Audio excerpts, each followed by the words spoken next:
The golden hues of autumn leaves bathed the Ohio countryside, making even this remote outpost seem almost serene.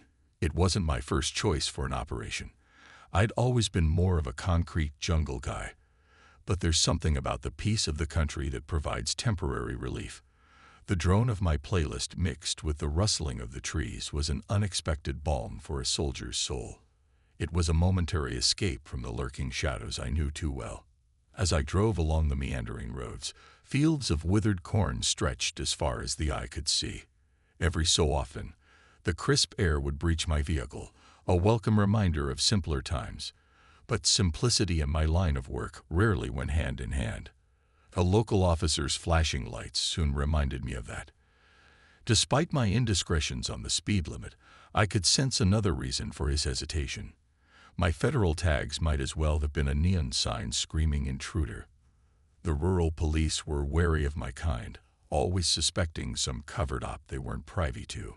Sometimes, their instincts weren't far off. The gravel under my tires crunched in rhythm as my navigation system whispered that I was close.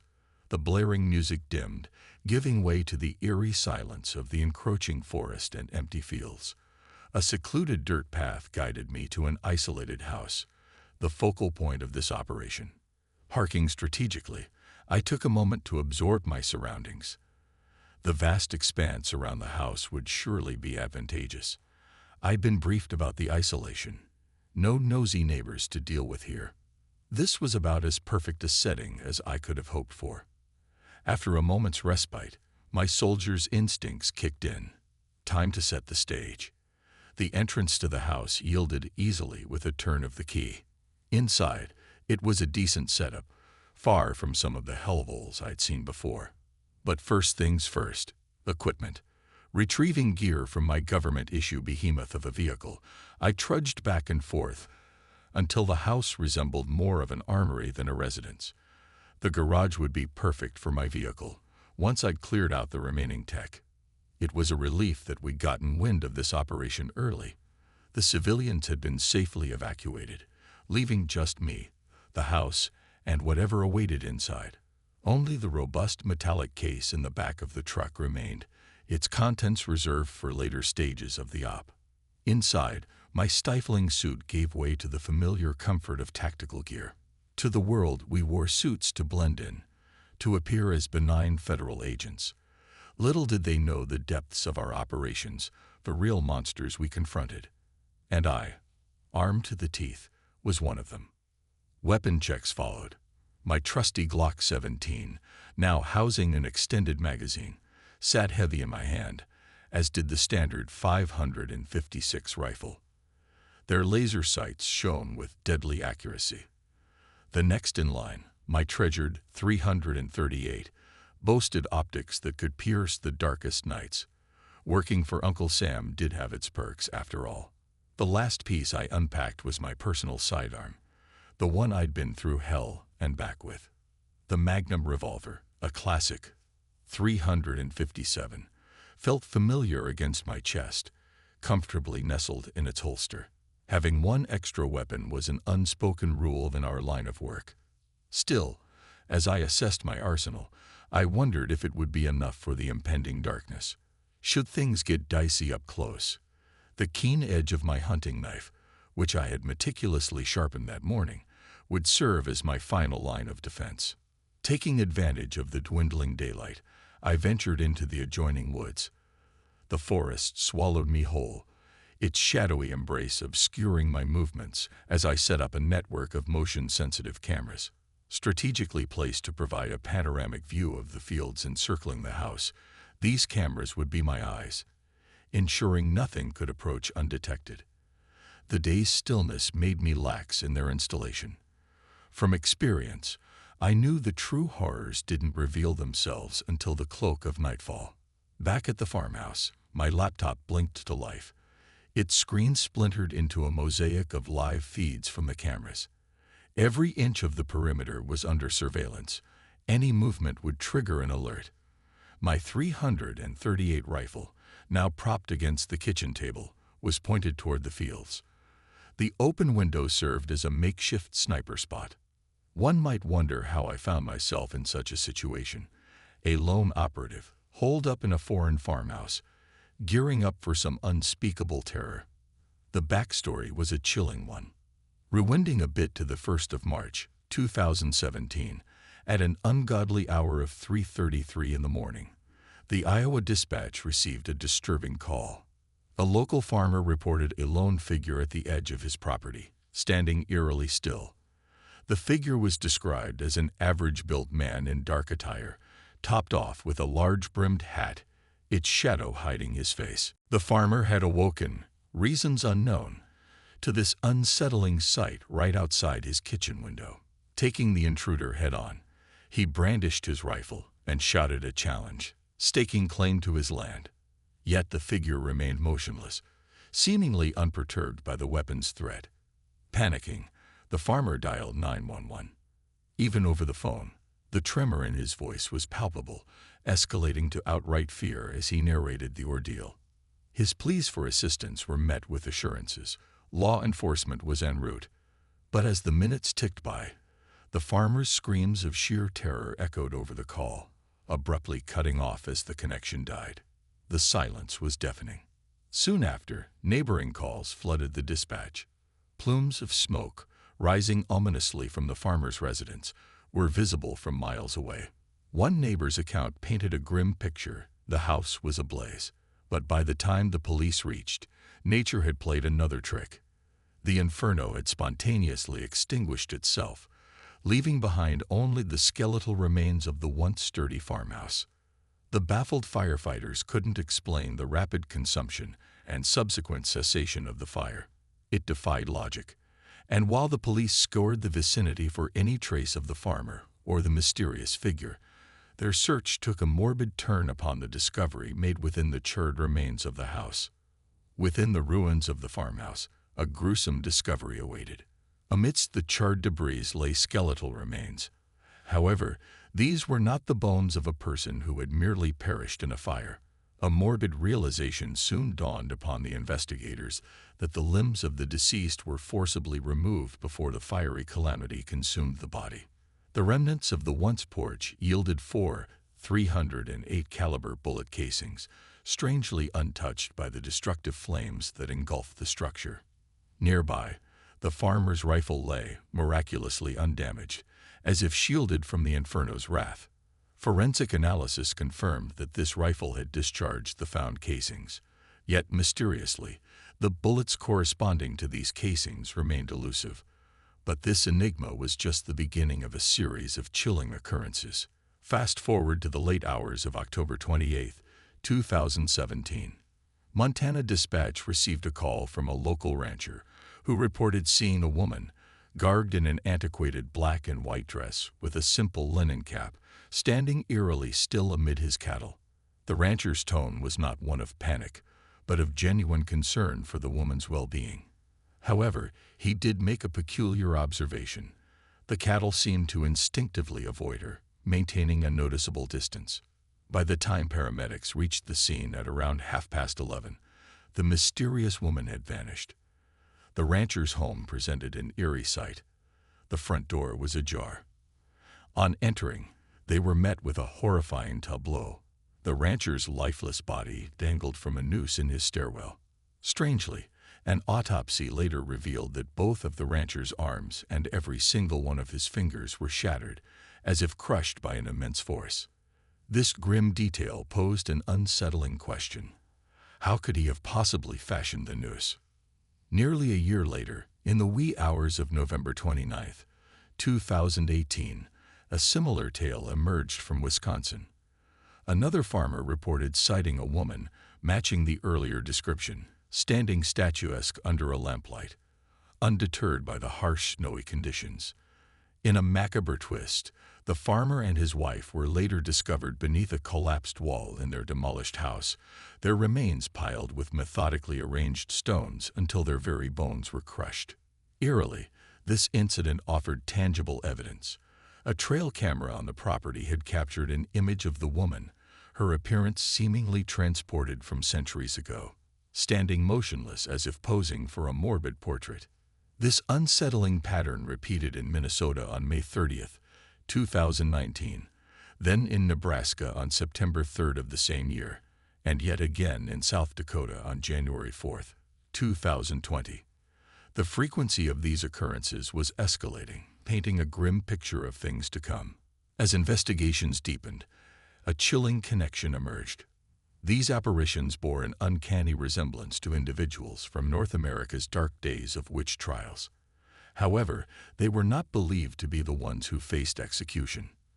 Instead, they were posited to be the accusers, those responsible for sending their fellow citizens to their grim fates. And now, it seemed they had returned, exacting vengeance in a new era. Fortunately, the gravity of this string of events did not go unnoticed. A specialized department recognized the patterns and swiftly formed a dedicated task force. This unit, consisting of several hundred operatives, was divided into various teams, each specializing in a particular facet. From detection to investigation, from managing public relations to the ultimate task of confronting and eliminating this spectral threat. As fate would have it, my role in this dance of shadows and death is pivotal. I am the one tasked with confronting these harbingers of doom, ensuring they return to their eternal rest, be it after they've caused destruction or, ideally, before they get a chance. Each time, I've been successful, ensuring their nefarious intentions are curtailed under my watchful gaze. This night, I had every intention of maintaining my perfect record. While engrossed in my musings, a sudden beep from my laptop grabbed my attention. The luminous outline on one of the camera displays signaled a disturbance. Curiously, up until this point, the landscape had been bereft of life, devoid even of the customary wilderness denizens like deer or squirrels. I keenly observed the activated camera. To my chagrin, there was no discernible entity on the screen. As another motion sensor was tripped, I switched my gaze, but was yet again met with a blank scene. This eerie game of shadows and light continued, with the camera occasionally capturing something as mundane as the slight shiver of a tree branch. Puzzling, given the stillness of the evening. But then, a fleeting presence graced one of the screens, an entity resembling a dog, but its swift, ghostly motion left no doubt in my mind about its unnatural origins. Feeling an instinctual compulsion, I abandoned the electronic surveillance and focused on the physical world. Grasping my rifle, I peered through its scope, scanning the far-off tree line from which the enigmatic movements had originated. Every beat of my heart echoed loudly in my ears, amplified by the adrenaline coursing through my veins. For what felt like hours, my sole companions were the dying embers of the setting sun reflecting off distant trees and the small, shadowed remnants of corn stalks dotting the expansive field. Despite the stillness, I felt a strange tension in the air, which only heightened my senses. In a moment of fleeting distraction, my unaided eyes caught an anomaly, a contrasting splash of black and white among the trees. Quickly, I positioned my scope towards this oddity. It soon revealed a humanoid figure, draped in tattered remnants of dark clothing, standing in stark contrast to the surrounding nature. What struck me was its gaze, unwavering and fixated intently on me. Despite every instinct screaming at me to act, I remained momentarily paralyzed. Snapping back to reality, I prepared to end this spectral confrontation. As I positioned my sights and steadied my breathing, I noticed an uncanny shift. The entity's once sealed lips parted, slowly at first, then with increasing abandon. Its mouth stretched downward, impossibly wide, defying all natural constraints, as if mocking the very limits of human anatomy. Frozen in this grotesque tableau, it continued its relentless stare, its unsettlingly wide-open mouth painting an image that would haunt my dreams. Just as I found my resolve to put an end to this horror, an otherworldly scream shattered the silence, echoing the anguish of countless souls. This powerful wail was so intense, it sent nature itself into a frenzy, causing birds to scatter in panic. The resonating bass of the scream reverberated in my chest, leaving me entranced and momentarily incapable of action. The heart-wrenching wails of these creatures never cease to unsettle me, no matter how many times I confront them. "Here we go," I whispered under my breath, steeling myself for what lay ahead. The creature, mouth now closed, made its first move, lunging forward, arms splayed out like talons, and in one swift motion, both hands met the ground. Immediately, its feet planted themselves, giving the creature the propulsion to spring forward once more. It started its frenetic dash across the field, all the while its gaze never deviating from me. Its decaying teeth, gnarled and grotesque, gleamed with a ferocious rage. The rapidity with which it made its way through the open expanse would put the swiftest of creatures to shame. Yet in this macabre chase, it was I who was the intended victim. Despite the surge of fear prompted by the sight of this monstrosity, a relentless amalgamation of malice and ravenous appetite encapsulated in a human-like form, I maintained my composure. Regulating my breath became paramount. I took measured breaths, letting the rhythmic pattern ground me. Inhale, exhale, again, and again, and then I squeezed the trigger. The echo of the shot disrupted the quietude of the evening, resonating across the land. I kept my eyes locked on the creature, watching the crimson burst from its wound. Its subsequent scream was imbued with a hint of desperation, but even as I swiftly reloaded, my bullet's piercing impact on its torso barely fazed it. With unyielding determination, it shifted its trajectory, moving parallel to my position in the sanctuary of the house. Clearly, it sought to evade my line of sight, aiming to get the upper hand. This strategy was one I could not afford to let succeed. Once more, I stabilized my breath, making minute adjustments to track the creature's rapid movement across the expanse. Its limbs moved in a frenetic ballet of power and agility. Adjusting my aim, I let the crosshairs drift toward it, gaining ground. My rhythmic breathing continued. Another pull of the trigger, another shot fired. The creature crumpled momentarily, but its resilience was evident as it sprung back up and made a beeline for the same woods it emerged from. In my frustration, another round was released, barely grazing its retreating figure. By the time I'd aligned for a subsequent shot, it had vanished into the protective cloak of the forest. A heavy sigh escaped my lips as disappointment washed over me. The setting sun cast its final rays, illuminating my .338 rifle while I replenished its magazine. For a moment, I found solace in the glow of the screen before me, wishing for a glimpse of the creature's whereabouts. But luck, it seemed, was not on my side tonight. With grim determination, I readied my .556, positioning it across my torso, its familiar weight offering a semblance of comfort. A quick glance through its sights and a test of its laser ensured its readiness. After a final adjustment to my night vision here, I retrieved my .338 and made my way to the door. Stepping into the looming darkness, a sigh laden with trepidation left me. Pursuing these fiends under the cloak of night, in their domain, posed a far greater challenge than dispatching them from a distance in the safety of daylight. But then, in this grim profession, choices were few and far between. The urge to swiftly conclude this pursuit was overwhelming. I engaged my goggles, casting the surroundings in a surreal luminescent shade of green and white, a stark contrast to the natural darkness. The journey across the expansive field was deceptively long. The creature's blistering pace had evidently misled me into underestimating the sheer vastness of the terrain. With deliberate care, I placed each footstep, aiming to produce minimal sound. The muted crunch of the dry ground and withered corn stalks beneath me was something I couldn't afford to let muddle my hearing.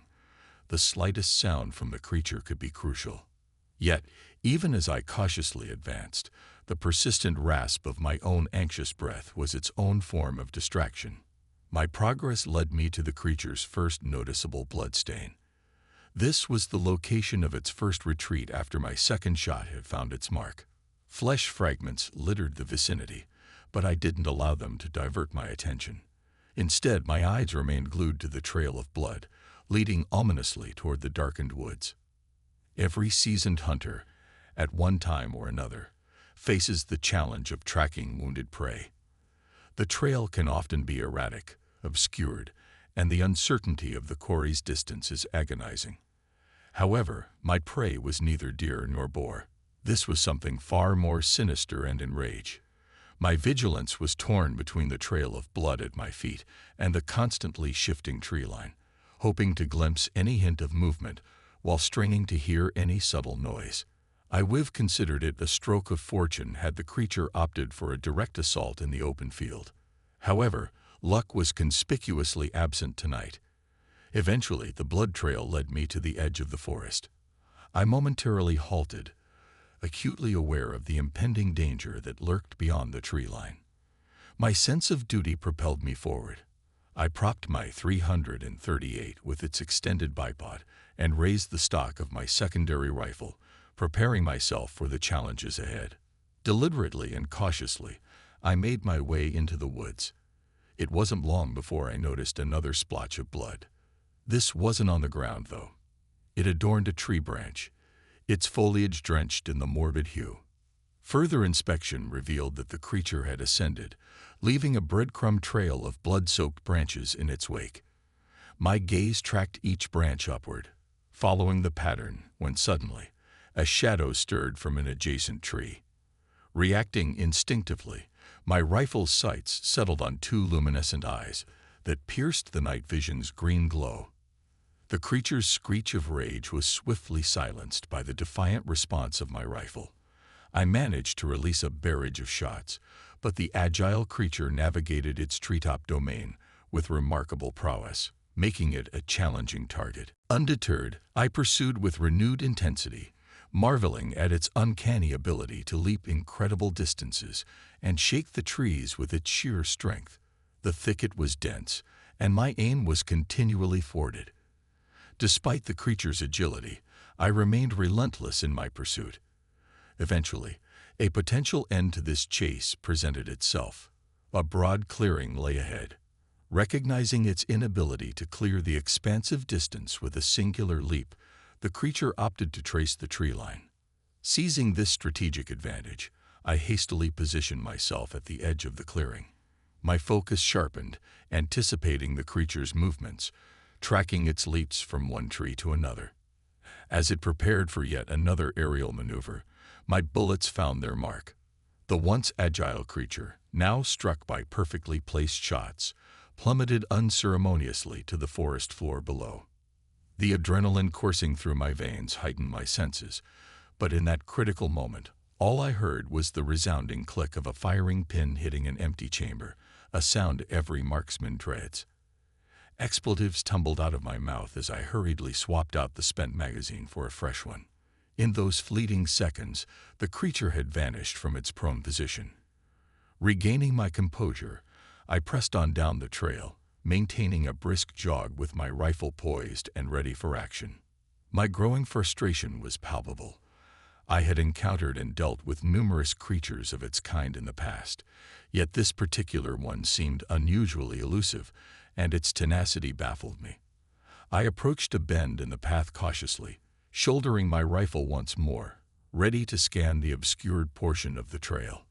However, before I could adequately assess the situation, a jarring force blindsided me, causing my world to plunge into darkness.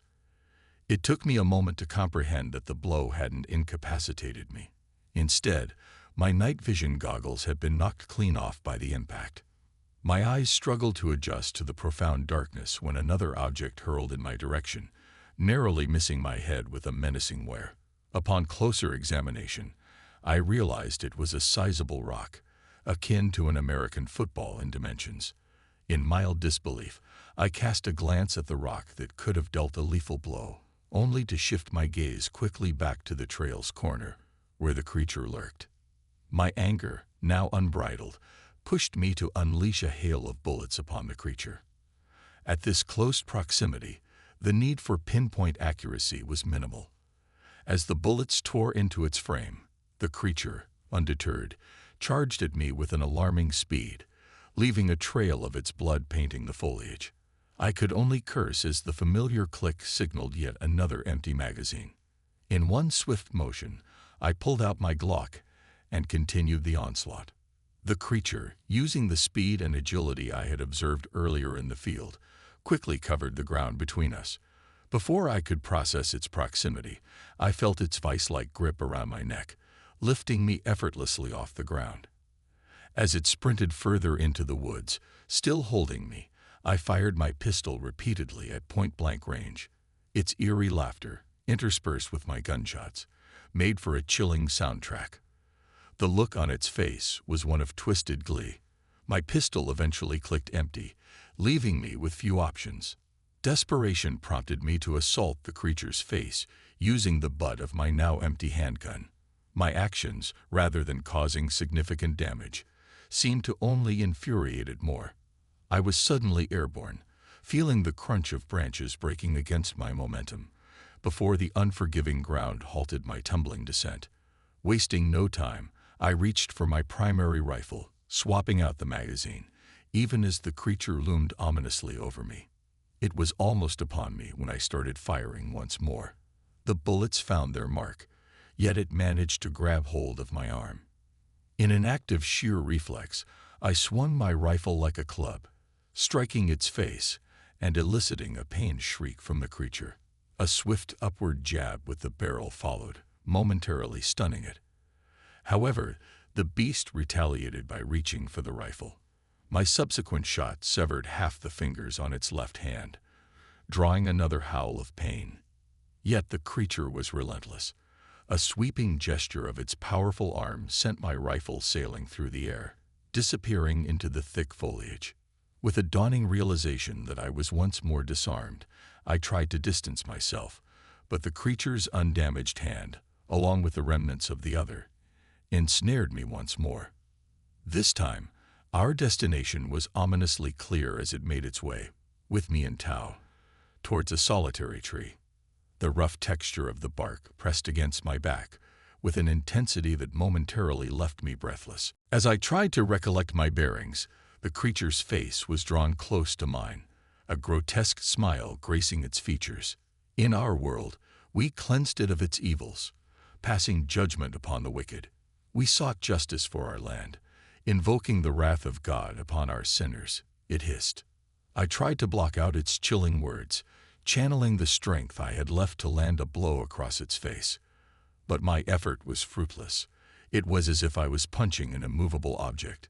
The creature seemed unfazed and retorted, "Every one of you will face the punishment for your wrongdoings, as did our sinners. Now prepare to be consumed by the eternal flames," its words echoing with a cacophony of malevolent voices. As it spoke, it unhinged its jaw in a manner defying the very laws of nature, stretching it wider than imaginable. Pulling me closer, its menacing teeth loomed just a breath away, while its vile, rotten breath washed over me. With my free arm, I managed to draw my knife and, in a swift motion, slashed its chest before embedding the blade deep into its neck. Mustering strength from the depths of my determination, I threw a punch with my right hand that momentarily disoriented the creature. However, its retaliation was swift. A punch aimed directly at me. I evaded just in time as its fist pulverized the tree, rending it in twain. The momentary distraction gave me the chance to draw my .357 revolver. As it extracted the knife from its bleeding neck, the creature's glare locked onto me. Its maddened visage, displaying a grotesque array of decaying human teeth, shook with uncontained fury. My hands trembled as I took aim. Taking a calming breath, I steadied my hand and fired. The bullet found its mark, obliterating a portion of its jaw, which now dangled grotesquely. Its anguished wail filled the night air as it collapsed to the ground. With grim determination, I cocked the hammer again, aiming for a finishing shot. "Try biting me now," I whispered, anger tinging every word. With the creature seemingly incapacitated, I advanced, brushing aside its feeble attempt to grab me with its maimed hand. Bringing the barrel of my revolver flush against its skull, I squeezed the trigger, and an eerie silence ensued. I then set about the arduous task of dragging the creature's lifeless form back to the clearing. After recovering all my scattered equipment and ensuring each camera was accounted for, I drove my vehicle to the field's edge. The metallic box in my trunk seemed especially burdensome that evening, its weight bearing down on me both physically and metaphorically. With great effort, I transferred the creature's body into the box, securing the heavy-duty lock in place. My subsequent task was to dig a hole to bury the metal casket. Bruised and battered from the night's events, the exertion took its toll. Nevertheless, once the box was safely underground, I packed my gear and left the scene behind. There's talk that after such missions, specialized cleanup crews sanitize the area, obliterating any remnants of the night's bizarre events. The final fate of the creature, where it's taken, and its ultimate purpose remains shrouded in secrecy. Although I've been repeatedly instructed not to probe into these matters, my mind races with questions. The frequency of these encounters has been on an alarming rise, making me wonder about the origins and reasons for their existence. Are they a recent phenomenon, or have they been among us longer than we realized? Is there a larger truth I'm unaware of? If this escalation continues unchecked, the consequences are bound to be dire. The impending doom is palpable, and it's only a matter of time before the world becomes privy to this threat. Perhaps a collective effort could halt this menace, or in the bleakest scenario, it might signal our doom. But one thing's for certain: I'll bear witness, come what may.